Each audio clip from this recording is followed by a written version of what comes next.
Welcome back to another tutorial. Today we are showing you how we create and photograph our newborn hanging basket image. As you can see, we are setting the basket up to hang from a backdrop stand. The reason this is not weighted down and most safety elements are not put in place is because baby will never be put into the basket while it's actually hanging up. I'll explain more on this later. We had foliage at the top of the stand so that once the image has been fully edited, it looks like it's hanging from a branch. We move this around and try different positioning to ensure we get it to look the most realistic and believable, but also have the most flowers in shot so that it won't look too sparse at the top of the image.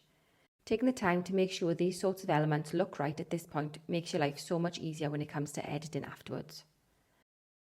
This hanging basket is from Hobby Lobby. I can't link it in the description as you can't access their website in the UK, but if you are in the US and can get to a Hobby Lobby, this basket is the perfect size and depth for newborn images. When we are happy with the positioning of everything, we add the layer that we'll be using inside the basket to help with editing the composite, and I take images from different angles and distances to make sure we have everything covered.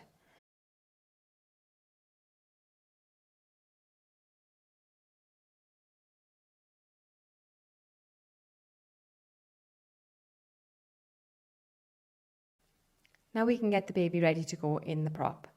As you can see, the basket has been placed on top of a beanbag. It is still attached to the background stand, but this is just to keep the sides of the basket up and in the right place.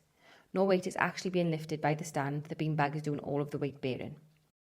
This allows Kristie to have full attention on the baby at all times and not have to worry about the top of the basket and if it's in the right position. We've also taken the foliage off the stand just so I can use it to shoot through for certain angles. Baby was a little fussy at this point, and we realised the stuffer we were using inside the basket to safely pose her in the right position wasn't quite big enough. So we take the baby out and swap the stuffers over to make sure she's safe and comfortable. As you can see, Kristie's hands are never off the baby, and she is making sure her head and neck are supported at all times. This may be a little easier if the hanging basket prop you were using is a little more sturdy, but macrame props are quite pliable and will move when weight is put on them, so it's not safe to leave baby go. I photograph baby from all angles and definitely overshoot on these types of images just to make sure I have more than I need to make the composite perfect. If you'd like to see how I edit these images together afterwards, let me know in the comments. Thanks for watching, we'll see you soon.